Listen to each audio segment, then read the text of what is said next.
In this video, I'll be showing you how you can justify a text on Microsoft Word.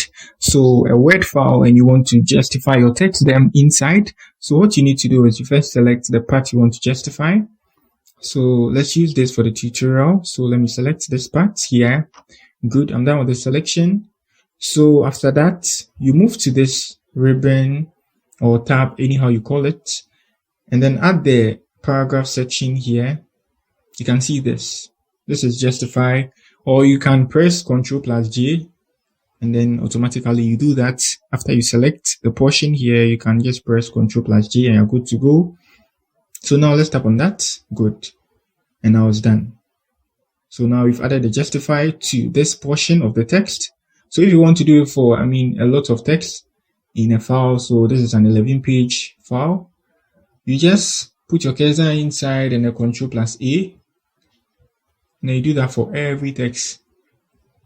That's it. Simple and easy. If you are new here, you give me a like, subscribe to my channel, and I have a lot of tutorials on Word, so you can check them out on my channel. That's it. Again, peace.